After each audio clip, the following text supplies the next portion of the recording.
आज की कहानी है पति की मौत के बाद क्या था रमा का फैसला। रमा सुबह जल्दी उठ जाया करती थी। गांव में थी तब भी दिन की शुरुआत सुबह 5 बजे से हो जाती थी। गांव में तो करने को ढेरों काम और बहुत सारी बातें थी, लेकिन यहाँ शहर आकर तो उसकी जिंदगी जैसे दो कमरों में सिमट कर रह गई थी। गांव में अच्छी खासी खेती बाड़ी होने के बावजूद सुकेश के जिद के आगे उसकी एक न चल पाई, और उसके पीछे उसे गांव का भरा पूरा परिवार छोड़कर अकेले शहर आना पड़ा। सुकेश वैसे तो प्रकृति प्रेमी युवक था और अपने खेतों से बहुत प्यार करता था, लेकिन उसकी जिंदगी में कुछ नया करने की महत्वाकांक्षा उसे गांव की धूल मिट्टी से सनी गलियों से निकालकर शहर की चकाचौंध वाली दुनिया में ले आई थी। एमएससी एग्रीकल्चर से करने के बाद शहर की एक नामी एग्रीकल्चर कंपनी में उसकी नौकरी लगने पर वह अकेले ही शहर आकर रहने लगा था। रमा से शादी तो उसके बीएससी कर लेने के बाद ही हो गई थी। रमा सुकेश की तरह बहुत पढ़ी लिखी तो नहीं थी, लेकिन गांव के स्कूल से 12वीं तक की पढ़ाई उसने पूरी की थी। सुकेश महत्वाकांक्षी जरूर था, लेकिन गांव और अपने परिवार के संस्कार उसकी नस नस में बसे हुए थे। इसी से रमा के कम पढ़े लिखे होने की बात उसके वैवाहिक जीवन में बाधा न बन सकी। शादी के बाद गांव में सास ससुर, ननद और काका ससुर के संयुक्त परिवार के संग रहते हुए उसे सुकेश से दूर रहते हुए बहुत ज़्यादा परेशानी नहीं हुई। वैसे तो सुकेश किसी न किसी बहाने हर महीने गांव आता रहता था, लेकिन फिर भी 2 साल तक दोनों पति पत्नी इस तरह परदेसी की तरह अपनी गृहस्थी की गाड़ी आगे बढ़ा रहे थे। एमएससी करने के बाद नौकरी मिलते ही सुकेश जिद करके उसे अपने साथ शहर ले आया था। गांव से यहाँ आकर पिछले 1 महीने में वे सुकेश की नौकरी के समय के अनुसार उसकी ज़रूरतों को संभालने की अभ्यस्त हो चुकी थी। सुकेश रोज सुबह 7 बजे टिफिन लेकर नौकरी के लिए निकल पड़ता और शाम 7 बजे तक ही वापस घर आ पाता। रमा के लिए घर में सारा दिन करने के लिए कोई खास काम नहीं था। दिन भर टीवी के सामने बैठकर कभी समाचार तो कभी कोई फिल्म या कोई धारावाहिक देखकर जैसे तैसे वे शहर के इस एकांतवास को भोग रही थी। बहुत मन होता तो कभी अपने मायके और कभी अपनी ससुराल में अपनी हम उम्र ननद से बतिया लेती। सुकेश ने उसे अपनी गैर हाजिरी में घर से बाहर निकलने को मना किया हुआ था, और जिस फ्लैट में वे लोग रहते थे उसमें अभी गिनकर 5 परिवार ही रहने आए थे। रमा 1 महीने के इस समय में यहाँ किसी से ज़्यादा जान पहचान नहीं कर पाई थी। किराया सस्ता पड़ने की वजह से शहर की सीमा रेखा से कुछ दूरी पर होने के बावजूद भी सुकेश ने नया बना ये फ्लैट 2 महीने पहले ही किराए पर लिया था। रोज की आदत के मुताबिक आज भी रमा की नींद तो सुबह 5 बजे ही खुल गई थी। उसने अपनी बगल में सोए हुए सुकेश पर नजर डाली। वह अपनी आदत के अनुसार सिर से पैर तक चादर ओढ़कर चैन से सो रहा था। पिछले कुछ दिनों शहर में चल रहे लॉकडाउन की वजह से जल्दी उठकर नौकरी जाने की कोई झंझट न थी। रमा ने पिछले 1 महीने के समय में पिछले 2 दिनों से ही सुकेश को चैन की नींद लेकर सोते देखा। वरना नौकरी के कामकाज और तनाव से गुजरते हुए वह आधी आधी रात तक जागता हुआ न जाने क्या करता रहता था। रमा कुछ देर यूं ही बिस्तर पर करवट लेकर पड़ी रही, लेकिन फिर कुछ सोचकर उठकर कमरे का दरवाज़ा खोलकर बाहर गैलरी में आकर खड़ी हो गई। रात को हुई हल्की बारिश की वजह से सुबह सुबह चल रही ठंडी हवा का स्पर्श पाकर वह रोमांचित हो उठी। उस पर पक्षियों का कलरव उसके मन को बरबस ही गांव की ओर खींच ले जाने लगा। वे इस सुंदर क्षणों को सुकेश के साथ महसूस करना चाह रही थी। उसने खुले हुए दरवाजे से पीछे मुड़कर देखा। सुकेश अभी भी गहरी नींद में था। एक पल को उसका मन हुआ कि सुकेश को नींद से जगाए और साथ साथ गरम गरम चाय पीते हुए दोनों गैलरी में बैठकर खूब बातें करें, लेकिन दूसरे ही पल उसे गहरी नींद में सोया पाकर उसने अपने मन को समझा लिया। वह चुपचाप वहां खड़ी आंखें बंद कर गांव की पुरानी यादों को याद करने लगी। काफी देर तक अपने में खोई वह वहां खड़ी रही। तभी उसके कानों में मोबाइल की रिंग की आवाज सुनाई दी। सुकेश अपना मोबाइल अपने तकिए के नीचे ही रखकर सोया हुआ था, लेकिन काफी देर तक रिंग बजने के बावजूद भी वह फोन नहीं उठा रहा था। रमा को सुकेश के इस आलसी पने पर गुस्सा आया और वह फुर्ती से अंदर आ गई। सुकेश के तकिए के नीचे से उसका मोबाइल उठाया तो मोबाइल स्क्रीन पर इस वक्त mister Ranjan agri pharma private limited नाम झलकता देख वह चौंक सी गई। सुकेश ने बातों बातों में उसे बताया था कि मिस्टर रंजन उसके बॉस का नाम है। उसने सुकेश को उठाने के लिए अपना हाथ आगे बढ़ाया, लेकिन तब तक रिंग आनी बंद हो गई। रमा ने मोबाइल बिस्तर पर रखा और बड़े ही प्यार से सुकेश को उठाने के लिए चादर उसके सिर पर से खींची। सुकेश ने रमा की इस हरकत का कोई प्रतिकार नहीं किया तो रमा ने शरारत करते हुए उसके बालों को सहलाया। इस पर भी सुकेश ने अपनी कोई प्रतिक्रिया नहीं दी। रमा ने इस दफा उसे जोर से हिलाया, लेकिन सुकेश की तरफ से कोई भी हलचल न पाकर वह घबरा गई। सुकेश, ये क्या मजाक है, उठो ना। रमा ने कांपते हुए स्वर में एक बार फिर से उसे हिलाया। सुकेश इस बार भी नहीं हिला और ना ही अपनी तरफ से कोई प्रतिक्रिया दी। उसके शरीर में कोई हलचल न पाकर रमा की घबराहट और भी ज्यादा बढ़ गई। सहसा उसने अपने कान उसकी छाती के पास ले जाकर उसकी धड़कन को सुनने का प्रयास किया। उसने महसूस किया उसकी छाती में सांसों के चलने से होने वाली हलचल नदारद थी। उसने एक बार फिर से सुकेश को पकड़कर जोर से हिलाया। सुकेश उतना ही हिला जितनी रमा ने उसे हिलाया। रमा ने घबराते हुए अपनी 2 उंगलियां सुकेश की नाक के पास ले जाकर रख दी। थोड़ी देर पहले अनहोनी को लेकर मन में समाई हुई घबराहट ने अब रुलाई का रूप ले लिया। रमा सुकेश से लिपटकर रोने लगी। काफी देर तक वे घबराहट की वजह से कुछ सोच न पाई। तभी कांपते हाथों से उसने सुकेश का मोबाइल उठाया और कॉल लॉग में से अपने ससुर जी से की गई बात वाले नंबर पर कॉल कर दी। सुकेश बेटा, आज इतनी सवेरे कौन सा काम आ गया? अपनी सास का स्वर सुनकर रमा की रुलाई फूट पड़ी। बहू, तू रो रही है, क्या बात हुई है? रमा की रुलाई सुनकर उसकी सास ने घबराते हुए पूछा। माँ जी, ये रमा के मुंह से शब्द नहीं निकल पा रहे थे। क्या हुआ? सुकेश को फोन दो। तुम क्यों रो रही हो? रमा की सास के स्वर में घबराहट और बढ़ गई। ये उठ ही नहीं रहे हैं। एक ही सांस में बोलते हुए रमा रोने लगी। तो रोती क्यों है? उसकी तो आदत है परेशान करने की। सुबह उठने के नाम पर मुझे भी बहुत परेशान करता था। एक लोटा पानी डाल दे उसके मुंह पर, गधे की तरह चिल्लाकर खड़ा हो जाएगा। रमा की बात सुनकर उसकी सास की घबराहट दूर हुई। सच में नहीं उठ रहे? रमा आगे कुछ न बोल पाई और फोन बिस्तर पर रखकर वह अपना सिर पकड़कर रोने लगी। सुकेश के मोबाइल पर कुछ देर तक हेलो हेलो का स्वर गूंजता रहा और फिर फोन बंद हो गया। तभी रमा के मोबाइल की रिंग बजने लगी। रमा ने अपना हाथ बढ़ाकर मोबाइल अपने हाथ में लिया।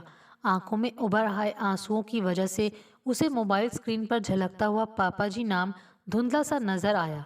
उसकी हिम्मत ही नहीं हुई कि अपने ससुर जी से बात कर सके। थोड़ी देर रिंग बजने के बाद बंद हो गई, लेकिन फिर अगले ही क्षण फिर से उसका फोन बजने लगा। इस बार उसके फोन की स्क्रीन पर उसकी ननद का नंबर झलक रहा था। रमा ने हिम्मत कर बात शुरू की। हेलो रानू, तेरे भैया। रमा ने रोते हुए कहा। भाभी, क्या हुआ भैया को?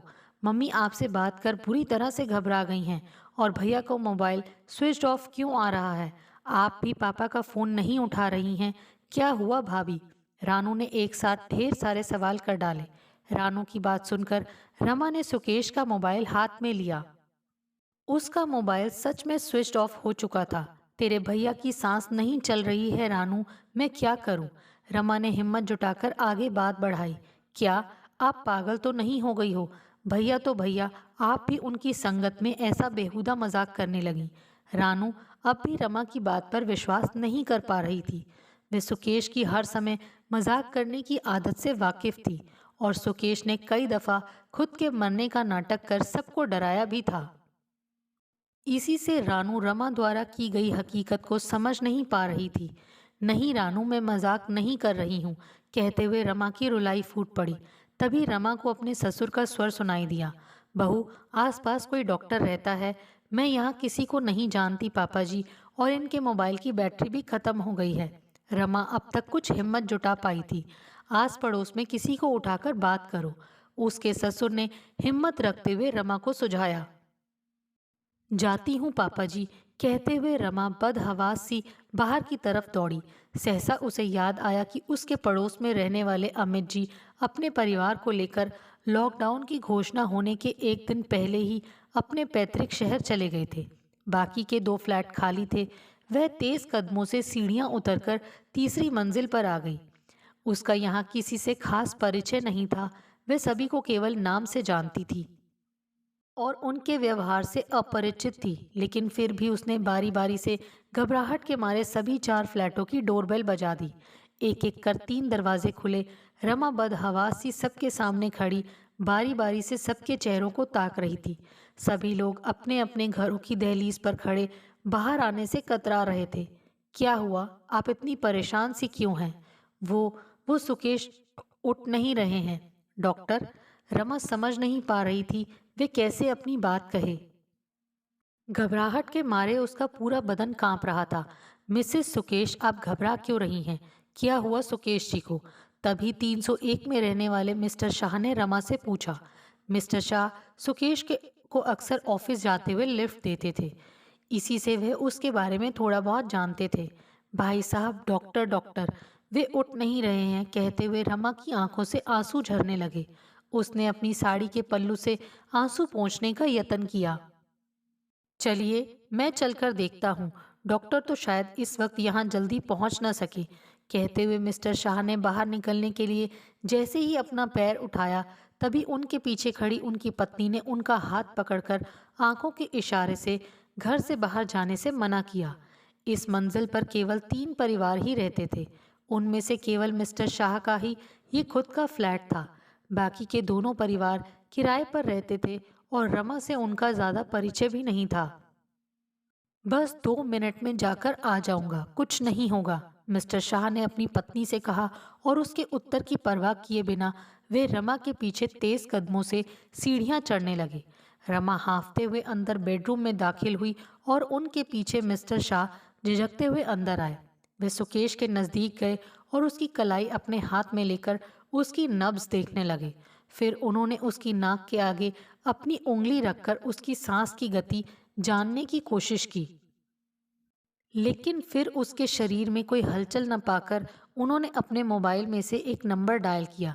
किसी से संक्षेप में बात करके वे रमा को सांत्वना देने लगे। भाभी जी, यहाँ और कोई रहता है आपका? सुकेश को शायद हार्ट अटैक आया हो। कोई उम्मीद तो जान नहीं पड़ रही, फिर भी मेरे एक परिचित डॉक्टर आ रहे हैं। मिस्टर शाह की बात सुनकर रमा बिस्तर पर सर पकड़कर बैठ गई। तभी उसका मोबाइल फिर से बजने लगा। रमा ने कोई सुध ना ली तो मिस्टर शाह ने मोबाइल लिया और बात करनी शुरू की। मैं सुकेश का पड़ोसी बोल रहा हूँ। रमा जी इस वक्त बात करने की हालत में नहीं है। मैं सुकेश का पिता बोल रहा हूँ। कैसा है सुकेश अब? मिस्टर शाह सुकेश के पिता की बात सुनकर 2 पल को ठिठक गए। फिर कुछ स्वस्थ होकर वे बोले, अंकल, डॉक्टर को बुलाया है, लेकिन कोई उम्मीद जान नहीं पड़ रही है। सुकेश की सांस नहीं चल रही है। नहीं नहीं, डॉक्टर के कहे बिना आप किसी नतीजे पर कैसे पहुंच सकते हैं? आप मेरी बहू को फोन दीजिए। सुकेश के पिता का स्वर कांप रहा था। मैं इस वक्त सुकेश के घर पर ही हूँ। भाभी जी कुछ भी बोल नहीं पा रही हैं। मिस्टर शाह ने रमा को फोन देने की कोशिश की, लेकिन रमा अपने में ही खोई हुई थी। ओह, मैं अभी शहर आने के लिए निकलता हूँ, सुकेश के पिता बोले। अंकल, शहर में कोरोना की वजह से कल ही एक मौत हुई है। इसी से लॉकडाउन की वजह से बहुत ही कठोरता से अमल किया जा रहा है। शहर से बाहर तो क्या, हर एक कॉलोनी से बाहर निकलने नहीं दिया जा रहा है। ना तो हम सुकेश को वहाँ लेकर आ सकते हैं और ना ही आप यहाँ आ सकते हैं। हम सभी को खतरा है। तभी रमा अचानक अपनी जगह से खड़ी हुई और मिस्टर शाह के हाथ से मोबाइल ले लिया। पापा जी, आप जल्दी आ जाइए। मुझे कुछ समझ नहीं आ रहा मैं क्या करूं। कहते हुए रमा रोने लगी। बहू, धीरज रखो, मैं कुछ करता हूँ, कहकर सुकेश के पिता ने फोन रख दिया। अपने पति को काफी देर तक वापस आया न देखकर मिसेस शाह रमा के यहाँ आ गई। सारी परिस्थिति देखकर वे अपना भय दूर रखकर रमा के पास आकर बैठ गई और उसे सांत्वना देने लगी। कुछ ही देर में डॉक्टर ने आकर हार्ट अटैक से सुकेश की मौत की पुष्टि कर दी। रमा अब तक कुछ संभल चुकी थी। वह बेडरूम से बाहर आ गई। तभी उसके मोबाइल की रिंग बजी। स्क्रीन पर झलकते नंबर को देखकर उसने तेजी से फोन रिसीव किया। भैया, भैया आप जल्दी से यहाँ आ जाओ, मुझे समझ नहीं आ रहा क्या करूँ। अब तो डॉक्टर ने भी कह दिया। अपने भाई से बात करते हुए रमा एक बार फिर से धीरज खोकर रोने लगी। रमा, धीरज रखो बहन, तुम्हारे ससुर जी का फोन आया था अभी, मैं कुछ करता हूँ, हिम्मत रखो।